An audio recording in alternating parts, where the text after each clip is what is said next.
আমন্ত্রণ ২১ রাতে। আজকে আমাদের সঙ্গে উপস্থিত আছেন একজন বিশেষ অতিথি, দেশের সর্বকনিষ্ঠ নারী সংসদ সদস্য এবং সমাজ কল্যাণ মন্ত্রণালয়ের প্রতিমন্ত্রী ফারজানা শারমিন পুতুল। ২১ রাতে আপনাকে স্বাগত জানাচ্ছি। আপনাকে অসংখ্য ধন্যবাদ, স্বাগত। অনেক ব্যস্ততার মাঝেও আমাদেরকে সময় দিয়েছেন, আমি ২১ টেলিভিশনের পক্ষ থেকে আপনাকে ধন্যবাদ জানাচ্ছি। আমরা জানি যে দেশের সর্বকনিষ্ঠ নারী সংসদ সদস্য আপনি। এই বিষয়টি আসলে আপনাকে অনুভূতিটা কেমন? আসলে যখন সংসদ সদস্য হয়েছে এটা তো ওরকম করে মাথায় ছিল না।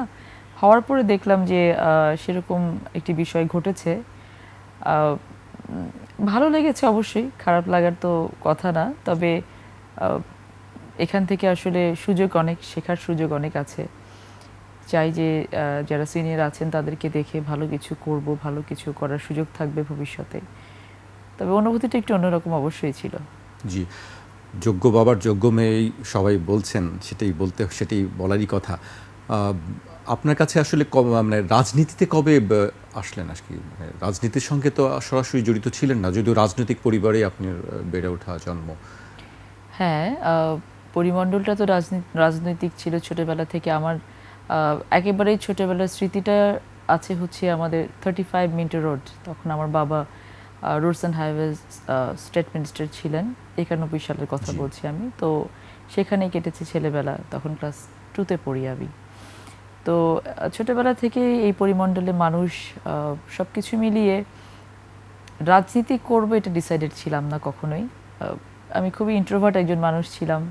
নিজের মতো করে থাকা, পড়াশোনা করা, গল্পের বই পড়া, গান শোনা, এই ধরনের একটা জগতই আমার থাকতো সবসময়। তো তবে একটা জিনিস ছিল যেটা, যে দায়িত্ব নিতে পছন্দ করতাম, যে দায়িত্বটা আসুক না কেন আমি পালন করতাম খুব নিষ্ঠার সাথে। তো সেই জায়গাটা থেকে যখন আসলে আব্বা চলে গেলেন, একটা বিশাল ভ্যাকুয়াম তৈরি হয়ে গেল আমাদের এলাকাতে রাজনৈতিকভাবে। তো তখন দেখলাম যে আসলে তখনও আমার ইন্টেনশনটা ছিল না যে এরকম করে রাজনীতিতে জড়িয়ে যাব। সো আমি শুরু করলাম হচ্ছে প্রবলেম সলিউশনের মধ্য দিয়ে। মানে এলাকাতে যখন যে প্রবলেমসটা হয়, দেখা যায় প্রবলেমটা সেন্ট্রাল থেকে সলিউশন করার জন্য একটু হাঁটা শুরু করতে হলো। এই কখন যেন হাঁটতে হাঁটতে হাঁটতে হাঁটতে জড়িয়ে গেলাম এবং এমনভাবেই জড়ালাম যে আর এখান থেকে বের হওয়ার কোনো উপায় থাকলো না। মানুষের আস্থার জায়গাটা তৈরি হলো যে ঠিক আছে, আটকে যাচ্ছি, মেয়ে তো আছে, আটকে যাচ্ছি। আমার এলাকার মানুষ আমাকে বিটি ডাকে আর কি। আমাদের উত্তরাঞ্চলের মানুষ মেয়েদেরকে আদর করে বিটি বলে, যে বিটি আছে, সমস্যার সমাধান হয়ে যাবে। তো ওই আস্থার জায়গাটা যখন আসলো, তারপর আরেকটা যেটা ছিল যে আমাদের, আপনারা দেখেছেন যে বিগত সরকার আমলে প্রচুর গায়েবী মামলা ছিল।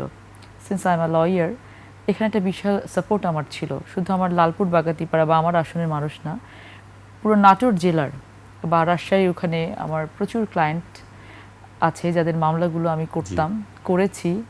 এবং আল্লাহর অশেষ রহমত, আল্লাহ আমাকে সেই সামর্থ্য দিয়েছিলেন যে আমি কখনো কাউকে ফিস দিতে দেইনি। সো এই কাজগুলো নিয়ে আমি যখন মানুষের কাছে গেছি, তারা দেখেছে যে একটা ভরসার জায়গা আছে। আর যেহেতু সেন্ট্রালের সাথে একটা ভালো যোগাযোগ ছিল, আমার যোগাযোগটা কীভাবে তৈরি হয়ে গেছে, অবভিয়াসলি আমার বাবার ফুটস্টেপ আমি অনুসরণ করেছি সবসময়। আমার বাবার সহকর্মী যারা ছিলেন পার্টিতে, তো আমার বাবার ডেডিকেশনটাকে সকলেই সম্মান করেছেন সবসময়।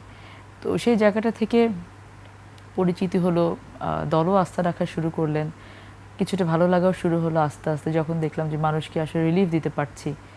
তো সেই জায়গা থেকে না চাইতেও বলা যায় যে চলে আসা রাজনীতিতে, আর এই যে আজকে এখানে। জি, আপনি নিজের সম্পর্কে বলছিলেন যে আপনি ইন্ট্রোভার্ট প্রকৃতির মানুষ, কিন্তু সেই ইন্ট্রোভার্ট মানুষটি সবার মানুষ হয়ে গেছে। এটি খুব সহজ বিষয় না নিশ্চয়ই।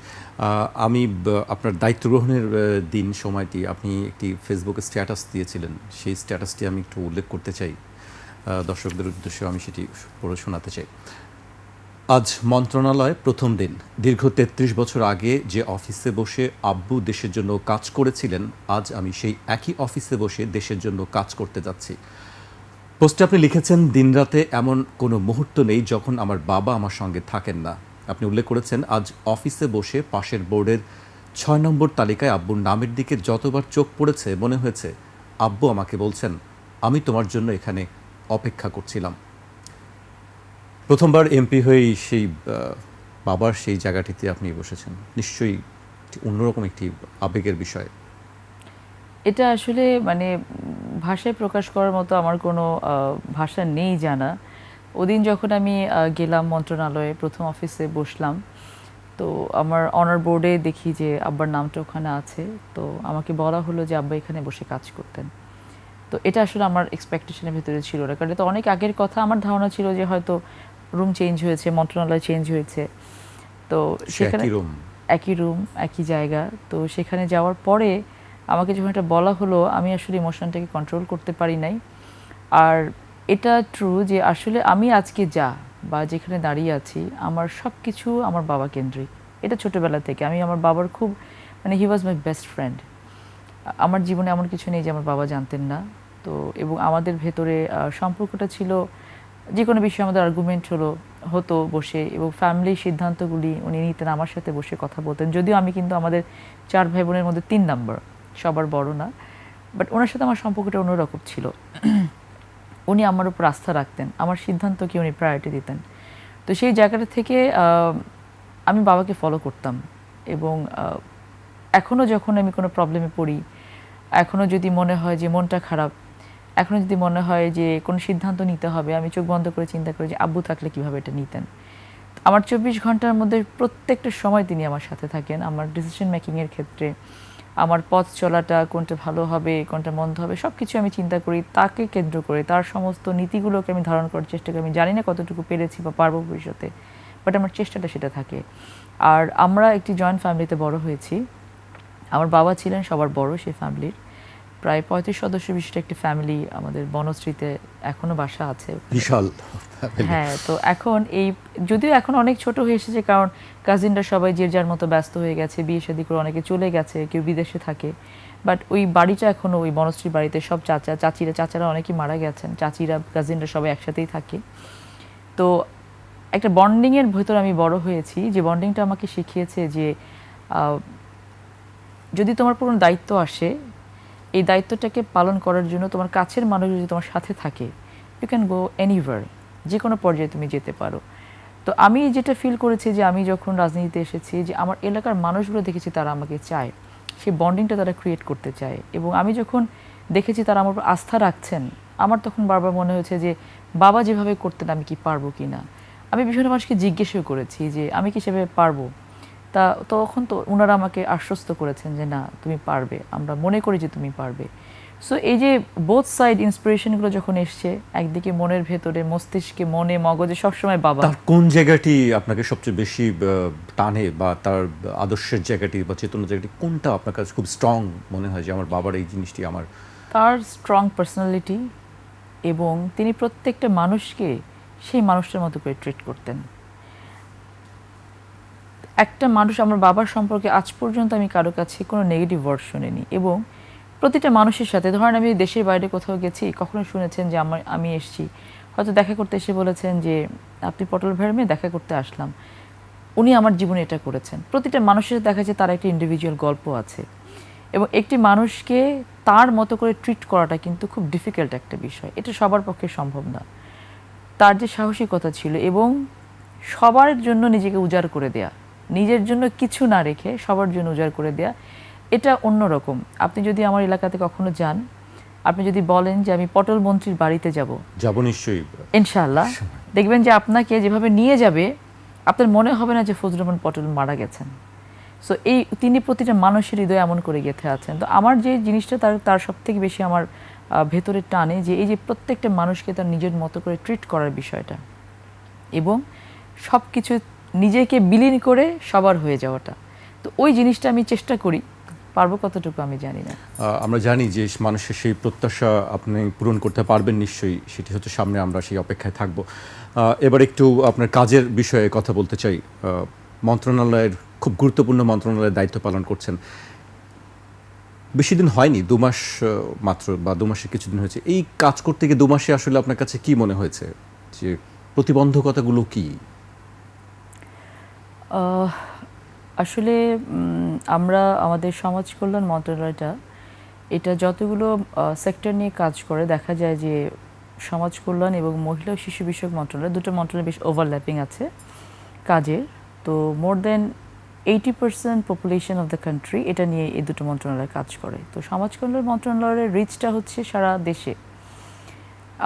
তো এখানে কাজ করতে গিয়ে যেটা আমি দেখছি যে আসলে অনিয়মগুলো অনেক বেশি রুটেড। সেই অনিয়মগুলো কি একটু আমাদেরকে বলবেন কি? অনিয়মগুলো তো আসলে প্রত্যেকটা সেক্টরে অনিয়ম আছে, আর কাজের তো অনেকগুলো স্তর আছে। অনিয়মগুলো বিভিন্ন স্তরেও রয়েছে। আমাদের প্রজেক্ট নেওয়া আছে বিভিন্ন, হয়তো প্রয়োজন ছিল না। আবার একই প্রজেক্ট আছে, একই রকম দুটো তিনটে প্রজেক্ট নেওয়া হয়েছে যেটির কোনো প্রয়োজন ছিল না। আবার দেখা যায় যে অনেক সময় যে প্রজেক্টগুলো যে আছে কোনো কাজ নেই এগুলোর। সো যে কোনো কাজের উদ্দেশ্যটা যদি থাকে যে to serve the country, to serve the people, তখন একটা আউটপুট থাকে। আর যদি কোনো কাজের উদ্দেশ্য থাকে যে না, আমি নিজে সেখান থেকে বেনিফিটেড হব, সেটার একটা আউটপুট থাকে। তো আসলে বিগত সময়গুলো যেটা হয়েছে, এই মন্ত্রণালয়ে সমাজ কল্যাণ, সমাজের কল্যাণ করার জন্য, প্রান্তিক জনগোষ্ঠী পর্যন্ত পৌঁছানোর জন্য বা পিছিয়ে পড়া জনগোষ্ঠীকে সেই ফ্যাসিলিটিসগুলো দেয়া, যেটা আসলে তারা রাষ্ট্রের সাথে যে সোশ্যাল কন্ট্রাক্টটা থাকে তার নাগরিকের, সেটা হয়তো তারা সবসময় পেয়ে ওঠে না, এভেইল করতে পারে না। এই জায়গাগুলোতে এই গভর্নমেন্ট থেকে প্রান্তিক গোষ্ঠী পর্যন্ত পৌঁছানো যে রাস্তাটা, এই রাস্তাটায় অনেক অনিয়ম আছে। তো আমি কাজ করতে গিয়ে যেটা আসলে আমি চেষ্টা করছি, আগে অনিয়মগুলোকে আইডেন্টিফাই করা, এগুলাকে একটু রেগুলারাইজ করা, তারপর সেটা নিয়ে এগিয়ে যাওয়া। কারণ যদি এই অনিয়মের ভেতরে থেকে আমি এগোতে চাই, অনিয়মটা নিয়েই এগোবো। তো অনিয়ম তো আর শুধু সিস্টেম করে না, সিস্টেমে যে মানুষগুলো আছে তারাও কিন্তু এই অনিয়মগুলোর সাথে জড়িত থাকেন। তো এই 2 মাসে আসলে বুঝে ওঠাটা খুব টাফ, খুব বেশি জাজমেন্টালও আমি হয়ে যেতে চাই না। সেজন্য আমি চেষ্টা করছি যে আসলে বসে বুঝে কাজ করার জন্য। কারণ আসলে তো আমরা একটা দেশ পেয়েছি, একটা রাষ্ট্র ক্ষমতা রাষ্ট্র দায়িত্ব পরিচালনার দায়িত্ব আমরা পেয়েছি এমন একটা সিচুয়েশনে যেখানে অর্থনীতির ভঙ্গুর অবস্থা, প্রতিষ্ঠানগুলোর ভঙ্গুর অবস্থা, যারা চালিয়ে এসেছেন প্রতিষ্ঠানগুলোকে তারা এমন কিছু প্রেসিডেন্স রেফারেন্স ক্রিয়েট করেছে যেটা টোটালটাই নেগেটিভ ইম্প্যাক্ট ফেলেছে। অনিয়মগুলোকে নিয়মে রূপান্তরিত করা হয়েছে। তো এগুলোকে আসলে চেঞ্জ করা ওভারনাইট ইজ নট পসিবল। তো সেই জায়গা থেকে আমরা অনেক আন্তরিকতার সাথে চেষ্টা করছি যে আগে অনিয়মগুলোকে আইডেন্টিফাই করে নেওয়ার জন্য।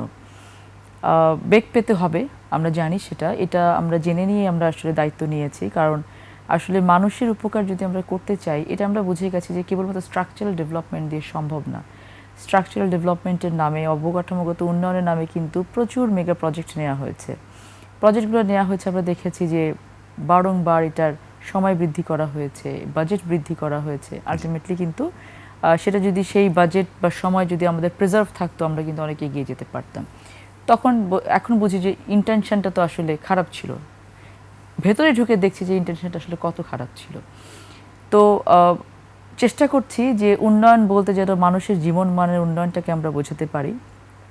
আন্তরিকতার অভাব নেই, চেষ্টার অভাব নেই, সকলের সহযোগিতাটা এখানে প্রয়োজন। আর এটাও প্রয়োজন যে মানুষ বুঝবে যে এটাতে সময় লাগবে, ওভারনাইট কোনো কিছু করা সম্ভব হবে না। বহুল আলোচিত ফ্যামিলি কার্ড, যেটি নির্বাচনের আগেই সব মানুষের একটি আকাঙ্ক্ষার বিষয়, যে এটি নিশ্চয়ই কোনো একটা পরিবর্তনের কথা বলছেন।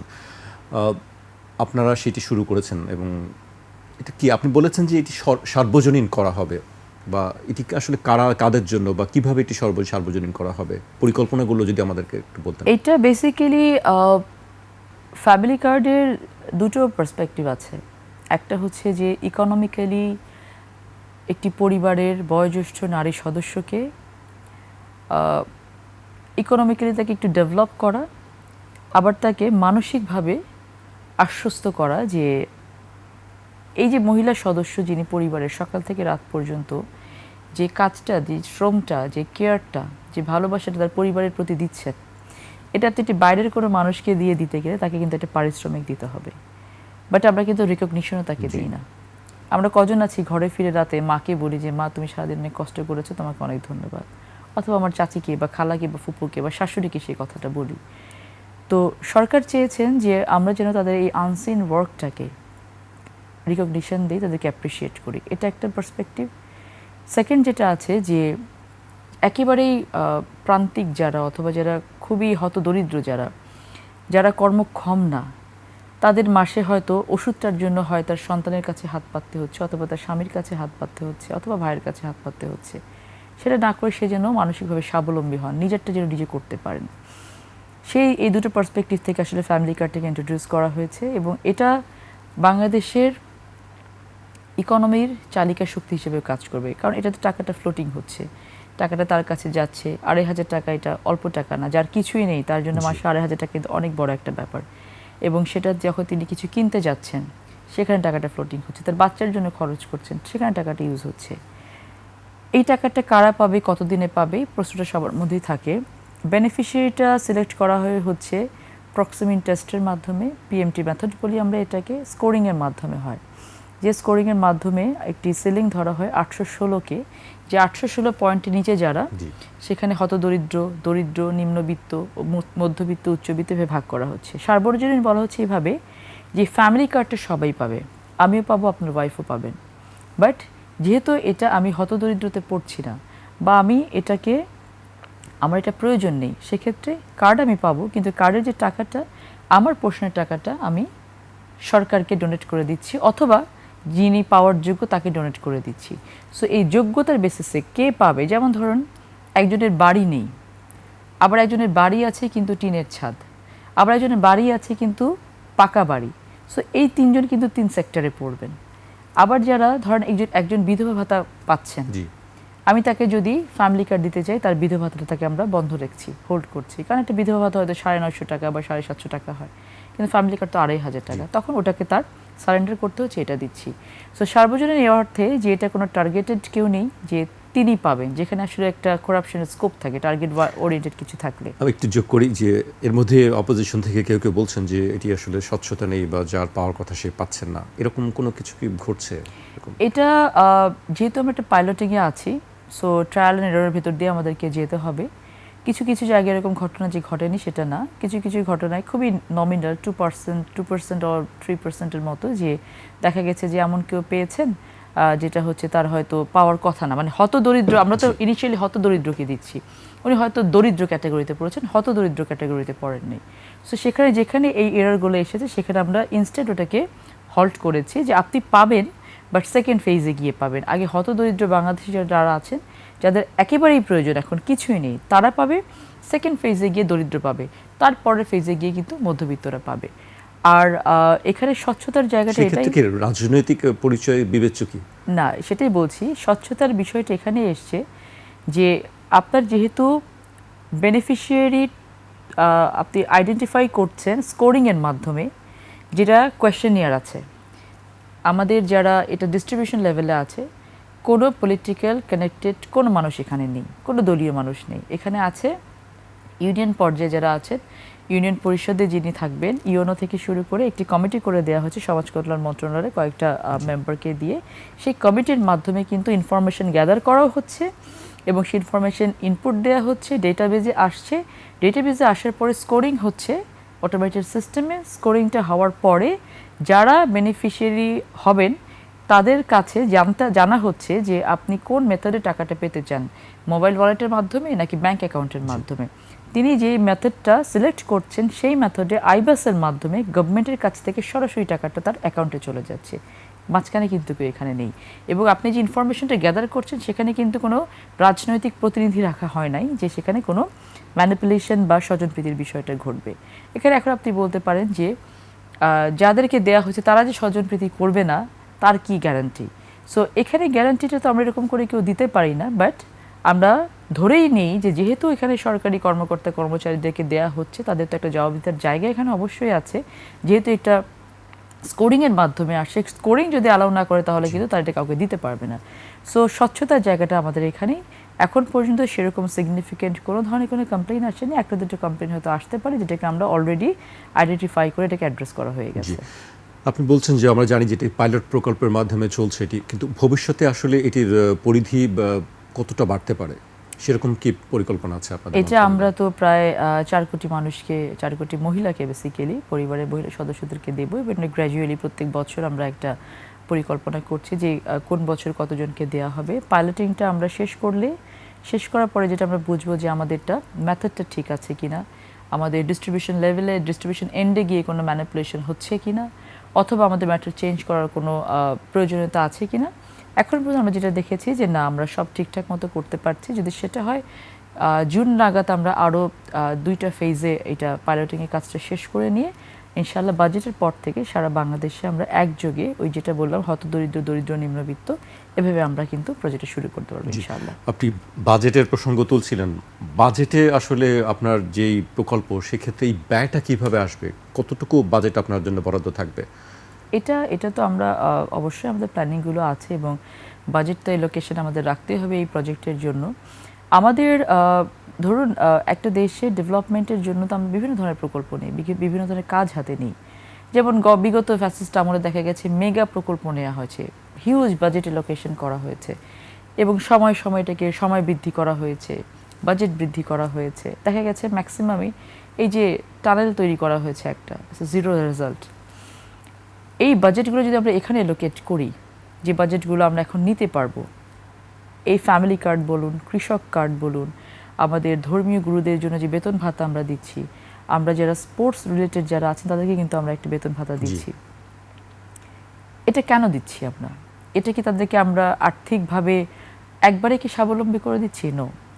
এটা একদিকে যেটা হচ্ছে যে আমি যেটা বললাম যে ফ্যামিলি কার্ডের ক্ষেত্রে তাদের আনসিন কাজটাকে আমরা আনসিন যে অদৃশ্য শ্রমটা আছে এটাকে রেকগনিশন দেয়া, তাদেরকে মানসিকভাবে স্বাবলম্বী করা, তাদেরকে অর্থনৈতিকভাবে স্বাবলম্বী করা, তাদেরকে ইন্সপায়ার করা, সাথে সাথে এই মানুষগুলোকে মনের ভিতর স্পৃহা জাগানো, কাজের স্পৃহা জাগানো। আজকে যে খেলোয়াড়দেরকে আমরা যে বেতনটা নিয়ে আসছি, আজকে বাংলাদেশে this could be an industry. আমরা প্লেয়ারদেরকে নিয়ে গিয়ে নির্বাচন করিয়েছি একটা সময়, আমরা গায়িকাদেরকে নায়িকাদের নিয়ে গিয়ে নির্বাচন করিয়েছি এক সময়। দরকার নেই তো, এগুলো তো এক একটা জায়গায় একটা ইন্ডাস্ট্রি গড়ে উঠতে পারে।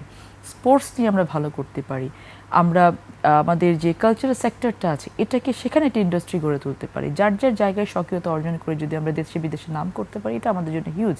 সো আমরা চাচ্ছি যে একটি রাষ্ট্রকে যত দিক দিয়ে উন্নত করা যায়, প্রত্যেকটা জায়গাতে আমরা মানুষগুলোকে আগে ইন্সপায়ার করে সেই জায়গায় পর্যন্ত নিয়ে যাও এবং তাদেরকে অবশ্যই তারা যেন ভালো করতে পারে সে প্ল্যাটফর্মটা তৈরি করে দেয়া। এখন এগুলো কোনো কিছু তো ওভারনাইট করা সম্ভব না। বাজেটটা যদি আমরা এখানে এলোকেট করি, আপনি বলতে পারেন টাকা কোত্থেকে আসবে। সেটি জানতে চায় সবাই যে এত টাকা কোথা থেকে আসবে। প্রথম কথা হচ্ছে যে আমরা যদি আমাদের লিকেজগুলো বন্ধ করতে পারি, যেটা আমি আপনাকে বললাম যে আমাদের প্রত্যেকটা মন্ত্রণালয়ে যে ইররেগুলারিটিসগুলো আছে, একই ধরনের প্রজেক্ট 3-4টা প্রজেক্ট নেওয়া, দেখা যাচ্ছে কাজ একই।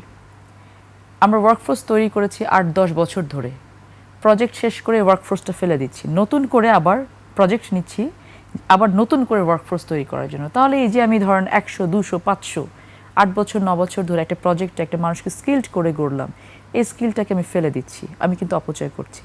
কিন্তু আমি নতুন একটা প্রজেক্ট না নিয়ে যদি এই 500-600 মানুষকে নতুন প্রজেক্টে কাজে লাগাই আমি, বা ওই প্রজেক্টটাকে রান করে, আমরা কিন্তু একটা প্রজেক্টের টাকা বাঁচে। আমি যদি চেক অ্যান্ড ব্যালেন্স নিয়ে আসি তাহলে কিন্তু আমার এই টাকা বের করা খুব বেশি কঠিন কাজ না। আপনার গুডউইলটা থাকতে হবে। দ্বিতীয়ত, যে পরিমাণ টাকা বাংলাদেশ থেকে বিদেশে চলে গেছে, অলরেডি আমরা G2G পর্যায়ে কিন্তু এটা নেগোসিয়েশন চলছে, টাকাগুলো কীভাবে দেশে নিয়ে আসা যায়, হুইচ ইজ ভেরি টাফ। তারপরে কিন্তু আমাদের আন্তরিকতা, চেষ্টা একেবারে জারি রয়েছে।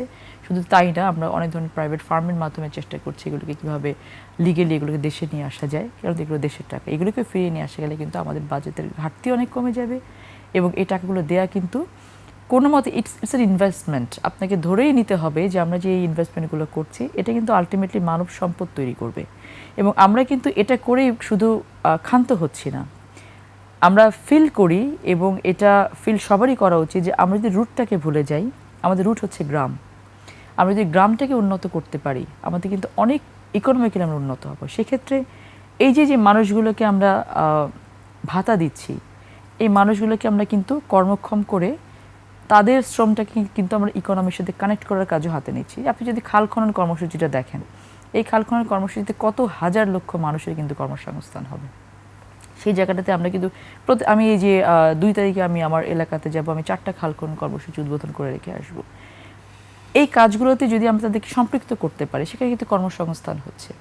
সো এখন যদি আপনি বলেন যে খাল খনন কর্মসূচিতে আপনার টাকা ইনভেস্ট করার দরকার নাই, আমি মনে করবো আরও বেশি করে ইনভেস্ট করার দরকার আছে। আমরা যদি বাজেট লাগে এখানে বাজেট অ্যালোকেট করি, কারণ আমরা কিন্তু একটা এলাকায় যখন আমি খাল খনন করছি সেখানে যেমন আমার পানি আমি ওখানে সঞ্চয় করছি, সেখানে আশেপাশে 500-600 মানুষের কিন্তু এই খাল খনন কর্মসূচির মাধ্যমে কিন্তু কর্মসংস্থানের কিন্তু জোগাড়টা হচ্ছে, সেখানে কিন্তু একটা জায়গা গড়ে উঠছে, ইকোনমিক অঞ্চল গড়ে উঠছে। তো এই বিষয়গুলোকে আমরা আসলে খুব রুটে থেকে শুরু করতে চাচ্ছি। আমাদের শহীদ প্রেসিডেন্ট জিয়াউর রহমান কিন্তু 3.5 বছরে বাংলাদেশকে অন্য জায়গায় একটি নিয়ে গেছিলেন, ইকোনমিকে অন্য একটা উচ্চতায় নিয়ে গেছিলেন, শুধুমাত্র কিন্তু গ্রামগুলোকে উন্নত করার মাধ্যমে। বৃক্ষরোপণ কর্মসূচি আমরা নিয়েছি, বিভিন্ন ধরনের ছোট ছোট প্রজেক্ট যেগুলো নিচ্ছি, এবং আমরা আরও অনেক নতুন নতুন প্রজেক্ট নিব যেগুলো খুবই একেবারে পিপল ওরিয়েন্টেড, যেটা মানুষের জীবনমানের সাথে কানেক্টেড। আমি যদি একটি আমার গ্রামের 20 জন নারীকে স্বাবলম্বী করে তুলতে পারি, 20টা পরিবার স্বাবলম্বী হবে, একটি গ্রাম কিন্তু স্বাবলম্বী হবে। সো ওই জায়গাগুলোতে আমরা কিন্তু টার্গেট করার চেষ্টা করছি। এই জন্য বাজেটের লোকেশনগুলো আমরা এমন করে করতে চাই যে বড় বড় প্রজেক্ট নিয়ে টাকা চুরির যেন কেউ পায়তারা করতে না পারে, ছোট ছোট করে প্রজেক্টগুলো করে একটি গ্রামকে উন্নত করা, একটি অঞ্চলকে উন্নত করা, একটি গুচ্ছগ্রাম তৈরি করা। যেই গুচ্ছগ্রামে যদি আমি এমন কিছু করতে পারি যেখান থেকে একটা প্রোডাক্ট তৈরি করলাম, যে প্রোডাক্টটা আমি এক্সপোর্ট ওরিয়েন্টেড প্রোডাক্ট তৈরি করতে পারলাম, এই মানুষগুলো কিন্তু বাইরে এক্সপোজার হয়। সো চেষ্টা করছি, ইনশাল্লাহ দেখা যায় কতটুকু কি করা যায়। সামাজিক সুরক্ষায় বাংলাদেশের অবস্থা কেমন দেখছেন? আপনি দায়িত্বে আছেন, কেমন দেখছেন যে এই জায়গাটা কি আমরা খুব বেশি পিছিয়ে আছি? আমাদের যেসব কর্মকাণ্ড আছে, প্রকল্প আছে, সেগুলোতে কি মনে হয় আপনার কাছে? আমাদের প্রকল্প আছে প্রচুর, যেটা আমি বললাম, প্রকল্প আছে। ধরেন যদি আমি একটা খাতা নিয়ে বসি, দেখব যে 20টা প্রকল্প, যদি এই প্রকল্পগুলো পাতা উল্টায় দেখা যাবে যে 15টাই মোরলেস সিমিলার। হ্যাঁ, তো এগুলো করা হয়েছিল কিছু আলটেরিয়র মোটিভ থেকে, এগুলো করা হয়েছিল কিছু ইন্টেনশন থেকে। হ্যাঁ, কিন্তু যদি ধরেন যেই 5টা প্রজেক্ট ভালো ছিল, এই 5টা প্রজেক্টকে যদি আমরা ট্রু সেন্সে নিয়ে কাজে লাগাতে পারতাম তাহলে কিন্তু অনেক এগিয়ে যেতে পারতাম। সো যে পরিমাণ একে বাজেট কম থাকে এই জায়গাগুলোতে, বাট যেটা ছিল সেটারও অ্যাপ্রোপ্রিয়েট ইউটিলাইজ বিগত সময়গুলোতে হয় নাই। তো আমরা চেষ্টা করছি যে আবারও একই কথায় ফিরতে হয়, যে ইউটিলাইজেশনগুলো হয় নাই, যেখানে ল্যাকিংসগুলো ছিল, যেমন বিগত সময় বিভিন্ন সেফটিনেট কার্ডের যে বেনিফিশিয়ারিগুলো ছিলেন লিস্টেড করা হয়েছে একেবারে ধরে ধরে, যে এই পরিবারের অন্তর্ভুক্ত, এই নীতির অন্তর্ভুক্ত। আচ্ছা, ওই মতাদর্শে বিশ্বাস করে তার বাবা তো, মামা তো, চাচা তো, খালাতো ভাইয়ের অমুক, বাদ দাও। সো ওই জায়গা থেকে বাদ দিয়ে লিস্টগুলো যদি আমরা রিশাফল করার চেষ্টা করছি, যার প্রয়োজন তাকে দিতে হবে। এটা দল মত সব কিছুর ঊর্ধ্বে উঠে গিয়ে একজন, যদি মনে করি একজন ট্রান্সজেন্ডার, তার একটা বেনিফিটের প্রয়োজন, সে ট্রান্সজেন্ডার কোন দলে গিয়ে ভোট দিয়ে এসেছে, কোন মার্কে ভোট দিয়ে এসেছে, সেটা আমার দেখার দরকার নেই, কোন মতাদর্শের বিষয়ে আমার দেখার দরকার নেই। এই ট্রান্সজেন্ডারে তার এইটা প্রয়োজন, তাকে এটা দেওয়া দরকার। সো ওই জায়গাটা থেকে আমরা টার্গেট ওয়াইজ কাজ করার চেষ্টা করছি। সো এতদিন পর্যন্ত যেটা দেখেছি যে ওই ইরেগুলারিটিসগুলো যদি আমরা একটু বন্ধ করতে পারি, তাহলে হয়তো বাজেট যেটা আছে তার সাথে আরও কিছু বাজেট নিয়ে যদি আমরা এগোতে পারি, তাহলে অবশ্যই প্রান্তিক জনগোষ্ঠীকে একটা পর্যায়ে আমরা নিতে পারবো। বেসরকারি খাতে আমরা জানি যে অনেক প্রতিষ্ঠানই কাজ করছেন, সেই প্রতিষ্ঠানগুলোর কাজের মান নিয়ে বা জবাবদিহিতা নিয়ে অনেক সময় প্রশ্ন আসে, তারা কি আসলে জবাবদিহিতা করছে? আমরা এই 2 মাসে যেটা চেষ্টা করেছি, বেশ কিছু বেসরকারি প্রতিষ্ঠান যারা আমাদের কাছে এসেছেন, বিগত সময়ে কাজ করেছেন, আমরা তাদের যে কোনো কাজের এক্সটেনশন দেওয়ার আগে আমরা এগুলো ভেরিফাই করছি। ত্রুটি আছে, যদি দেখছি যে ত্রুটিগুলোকে আসলে সমাধান করা সম্ভব, সমাধান করে এগোচ্ছি, সমাধান করা না সম্ভব হলে এটাকে আমরা সেখানে স্টপ করে দিচ্ছি। সো জবাবদিহিতার জায়গাটা তৈরি করতে হবে আগে। জবাবদিহিতা না করাটাকেই নিয়ম করা হয়েছিল বিগত সময়গুলোতে, তৈরি করছি সেই জায়গাটা। ভবিষ্যতে জবাবদিহিতা ছাড়া কাউকে কোনো কিছু করা যাবে না। জি, এবার একটু রাজনীতির দিকে আসতে চাই। এতক্ষণ আপনার মন্ত্রণালয়ের কথা শুনছিলাম, আরও অনেক প্রশ্ন আছে কিন্তু সময় হয়তো পাওয়া যাবে না। আমি রাজনীতির দিকে আসতে চাই। জামায়াতের আমিরের একটি মন্তব্য আমি উল্লেখ করতে চাই। তিনি বলেছেন, বিএনপিকে উদ্দেশ্য করে বলেছেন, হাজার চেষ্টা করেন এই আওয়ামী লীগ হতে পারবেন না, দুর্বল আওয়ামী লীগ হতে পারবেন। তিনি বলেছেন 2টা ভোট হয়েছে, একটা ভোট তাদের পক্ষে গেছে, সেটি তারা মেনে নিয়েছে, আরেকটা ভোটে 70% জনগণ সংস্কারের পক্ষে রায় দিয়েছে, সেটি তারা মানেন না। এটা লজ্জার। 70% ভোটের রায় যেদিন বাস্তবায়ন হবে সেদিন দেশ থেকে সত্যিকার অর্থে ফ্যাসিবাদ বিদায় নেবে। তিনি আরেকটি সাম্প্রতিক যে ঘটনা আছে, যে ছাত্রদের মধ্যে যে উত্তেজনা আছে, সেটি নিয়েও বলেছেন যে থানার ভেতরে ঢুকে দুঃখজনকভাবে ডাকসুর নির্বাচিত প্রতিনিধিদের উপর হামলা করা হয়েছে। তিনি অভিযোগ করে বলেন, যেদিন তারা গণভোটের রায় অস্বীকার করেছে সেদিন থেকে তারা ফ্যাসিবাদের পথে যাত্রা শুরু করেছে। আমরা জামায়াত আমিরের বক্তব্যটা নিশ্চয়ই আপনি শুনেছেন।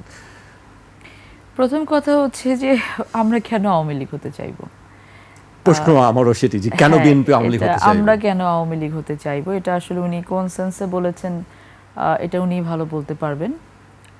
আর দ্বিতীয় কথা হচ্ছে যে দেখুন, আপনি জুলাই বলেন, সংস্কার বলেন, গণভোট বলেন, এই প্রত্যেকটার সাথে বিএনপির নীতি, বিএনপির আদর্শ, বিএনপির আত্মা ওতপ্রোতভাবে জড়িত।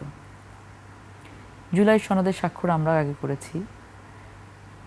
গণভোট যেটা হয়েছে, বিতর্ক তোলার চেষ্টা করা হচ্ছে, জুলাই সনদ নিয়ে বিতর্ক করার চেষ্টা করা হচ্ছে, সংস্কার নিয়ে বিতর্ক করার চেষ্টা করা হচ্ছে। মানে একটা খুব সিম্পল জিনিস যে আমাদের সংবিধান সংস্কার বলে কিন্তু কোনো কথা নেই। সংবিধানকে যেটা করা যায় সেটা হয় সংবিধানকে মানা যায়, অথবা মানা না যায়, অথবা অ্যামেন্ডমেন্ট করা যায়, রিপিল করা যায়, এই ধরনের কথাগুলো আসে। তো ওনারা যে বিষয়টাকে সংস্কার বলার চেষ্টা করছেন, জুলাই সনদের আমরা বারংবার আগেও বলেছি, এখনও বলছি, এবং এটা শুধু বলা না, কাজও প্রমাণিত হবে যে জুলাই সনদের প্রতিটি অক্ষর আমরা যেভাবে পালন করা উচিত, এটা আমরা করবো ইনশাআল্লাহ। প্রধানমন্ত্রী তারেক রহমান বলেছেন, উনি বারবারই বলছেন যে আমরা এবং এটা করবই, কারণ এটার সাথে বলেছে যে আমাদের নিজেদের আত্মা জড়িয়ে আছে, ওতপ্রোতভাবে জড়িয়ে আছে। কেন? যে বিগত সময়গুলোতে বাংলাদেশ জাতীয়তাবাদী দল যে নির্যাতনের শিকার হয়েছে, এটা আসলে আর কেউ শিকার হয়নি। এবং আমরা এতটুকু ফিল করি যে আমরা যে পরিবর্তনটা চাই, এই পরিবর্তন যদি আমরা আনতে না পারি, আর কারো পক্ষে বাংলাদেশে পরিবর্তনটা আনা সম্ভব না। আপনি এবার আমাদের ক্যাবিনেটের দিকে তাকিয়ে দেখতে পারেন, আপনি এবার আমাদের পার্লামেন্টের দিকে তাকিয়ে দেখতে পারেন। আমি সবসময় বলি যে আমি যখন পার্লামেন্টে বসে থাকি, আই ফিল সো প্রাউড যে I am the part of this parliament, যেখানে গান গাওয়া হচ্ছে না। এবং এখানে অবশ্যই বোথ পার্টির কথাই বলবো, বিরোধী দল বলুন, আমরা সরকারি দল, ট্রেজারি বেঞ্চে যারা আছি, আমরা কিন্তু চাইছি যে একটা ভালোর দিকে এগোতে। কিন্তু এই ভালোর দিকে এগোনোর জন্য আমাদের যে পথটা অবলম্বন করতে হবে, আমরা চাই সেই পথটা পার্লামেন্টের ভেতরেই থাকুক। এবং this parliament should be a functional parliament, যেটা বিগত 17 বছরে আমরা দেখিনি। সো ফাংশনাল পার্লামেন্ট হওয়ার ইতিমধ্যে কিন্তু আমরা নজির দেখেছি যে আমাদের প্রস্তাবনা যেগুলো আসছে, সেগুলো বিরোধী দল কিছু বললে আমরা সেটা মেনে নিচ্ছি, আমরা বললে বিরোধী দল মেনে নিচ্ছে। It's a very good culture, এবং একটি গণতান্ত্রিক রাষ্ট্রে এটাই হওয়া উচিত। কিন্তু যেই কথাগুলো আসলে বাজারে ছেড়ে দেওয়া হয় কাটতির জন্য, এই কথাগুলো হয় কি, বলতেই পারেন তারা, বাট আসলে আদতে এগুলো কোনো কিছু টিকবে না। কারণ হচ্ছে যে আমাদের কাজই প্রমাণ করবে যে জুলাইয়ের স্পিরিটের সাথে, অভ্যুত্থানের স্পিরিটের সাথে, এবং আমাদের জুলাই সনদের স্পিরিটের সাথে আমরা বিএনপির প্রতিটা নেতা কর্মী কীভাবে ওতপ্রোতভাবে জড়িত রয়েছি, এবং আমরা কাজ করে এটা প্রমাণ করব, প্রতিটা অধ্যায় পালন করে, প্রতিটা অধ্যায়কে ইমপ্লিমেন্ট করে আমরা প্রমাণ করব যে আমরা আসলেও এই কাজগুলো করতে চেয়েছি এবং করবো ইনশাল্লাহ। আর আরেকটা কি যেন বললেন উনি, এই যে ছাত্র দলের বা যেটা কথা বলেছে যে তারা বিভিন্ন কথা বলছেন যে লেলিয়ে দেওয়া হয়েছে, যে একটা কথা কিন্তু আমরা আগেও বলেছি, এখনো বলছি যে দলের কারো কোনো ব্যক্তিগত অন্যায়ের দায় দল কোনোভাবেই নেবে না। এবং সেটার প্রমাণ আপনারা দেখেছেন যে যখন যে অভিযোগ দলের যে নেতার বিরুদ্ধে এসছে না কেন, দল কিন্তু এটা একটা সাংগঠনিকভাবে কিন্তু তাদের একটা না একটা অ্যাকশন নিচ্ছে, এবং লেটেস্ট বহিষ্কারও করেছে। বহিষ্কার তো আগেও বোধ করেছে যে কয়েকদিন আগে যেটা শিক্ষিকাকে নিয়ে যে ঘটনাটা ঘটলো, সেখানে তো ইনস্ট্যান্ট তাদেরকে বহিষ্কার করা হয়েছে। তো ঘটনার সাথে ঘটনা দুই সাইড থেকেই থাকে, সেগুলো করতে গেলে আর্গুমেন্ট করতে হয়, বলতে হয়। বাট আমি এখানে বসে থেকে যেটা বলতে চাই, যে কোনো ধরনের অন্যায়, কোনো ব্যক্তিগত অন্যায় দল কোনোভাবে এটাকে নেবে না, আমরা কোনোভাবেই নেব না, এবং অবশ্যই তাদের বিরুদ্ধে আইনগত ব্যবস্থা নেব। জি, আমাকে একটা বিরতিতে যেতে হচ্ছে এই পর্যায়ে। একটা বিরতি নিচ্ছে, ফিরছি এখনই।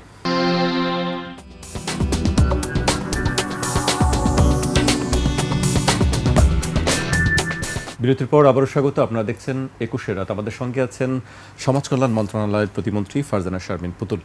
বিরতিতে যাবার আগে রাজনীতি নিয়ে কথা বলছিলাম, আপনার মন্ত্রণালয়ে কিছু কথা শুনছিলাম। আমি আবারও আসতে চাই যে আসলে আমাদের যে সংস্কৃতি, আপনার সঙ্গে যখন কথা বলছিলাম আপনি অনেক কিছু বলছিলেন যে সেই জায়গা থেকে পরিবর্তন করতে হবে, পরিবর্তন করা দরকার।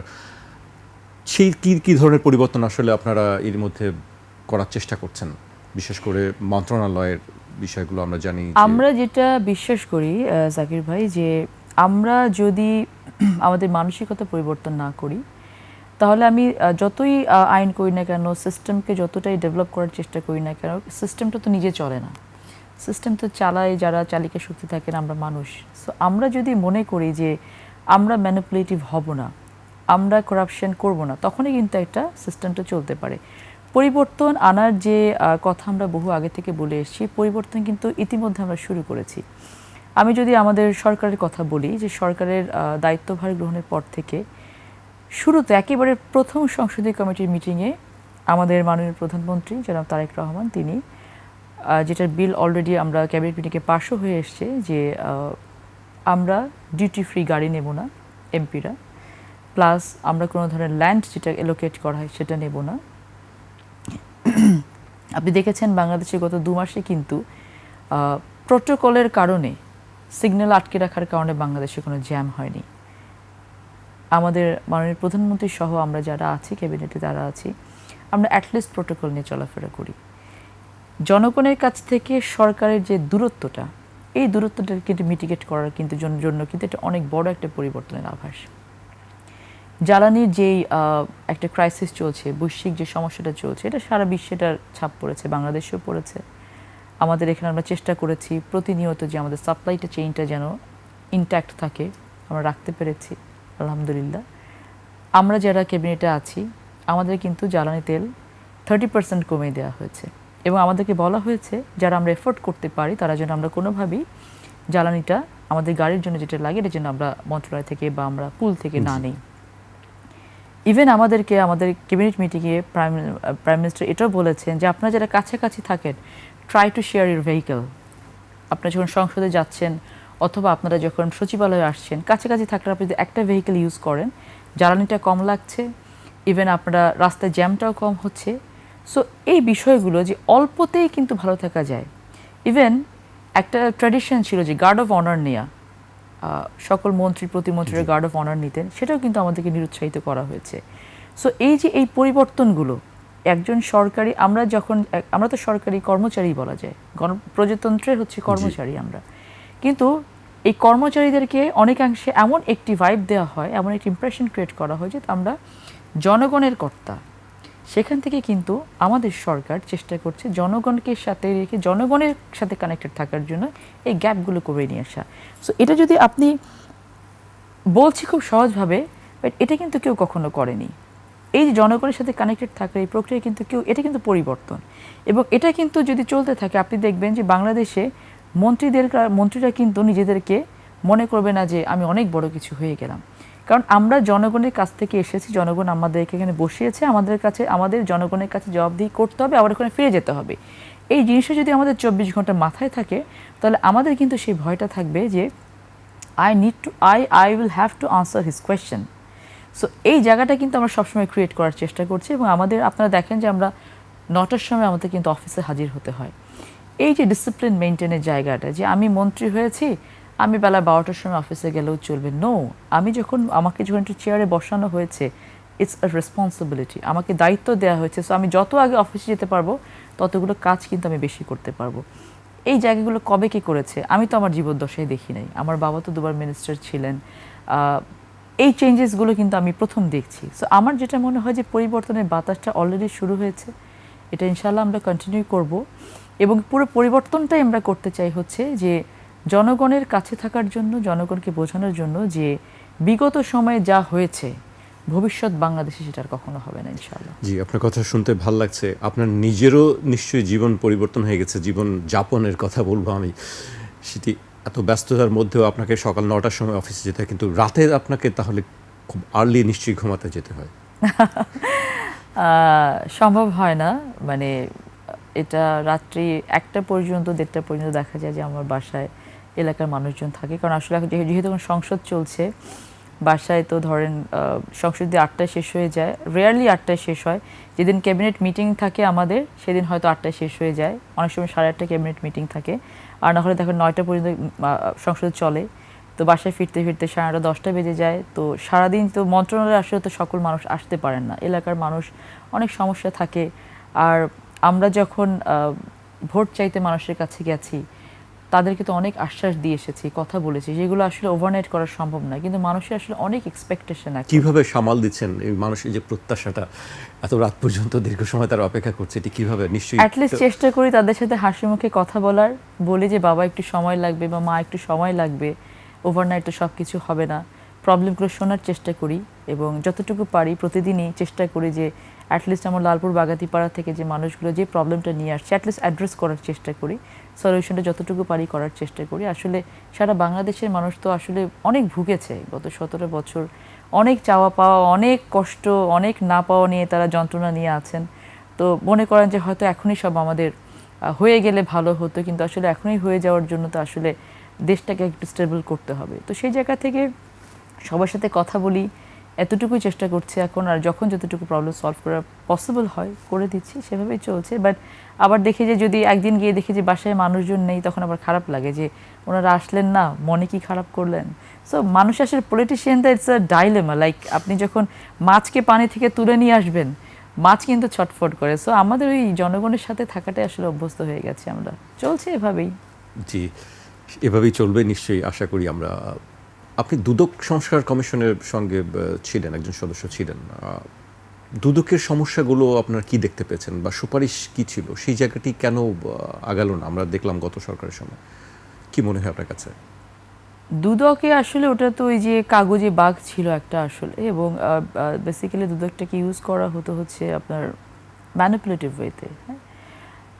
তো আমরা তো আসলে দুদকে যখন কাজ করেছি সংস্কার কমিশনে, আমরা পুরো বাংলাদেশে ট্যুর করেছি, ইনফরমেশন গ্যাদার করার চেষ্টা করেছি। তো বিষয়টা যেটা কি আসলে এখন মনে হয় যে আসলে জিরো ছিল, কাজগুলো জিরো ছিল, কারণ আমরা তৎকালীন অন্তর্বর্তীকালীন সরকারের তারা যেই এজেন্ডাটা নিয়ে এই সংস্কার কমিশনগুলো গঠন করেছিলেন বা মানুষের যেটা বোঝানো হয়েছিল, এটা আসলে কিন্তু আলটিমেট রেজাল্ট জিরো হয়েছে। তো তবে কোনো কাজই আসলে বিফলে যায় না, অভিজ্ঞতা অর্জন হয়েছে আমার। আমি দেখেছি যে আসলে দুদককে যদি আগে ইন্টারনালি ক্লিন না করা যায়, কোনোভাবে এটা কাজ করবে না। এবং everywhere there should be a check and balance.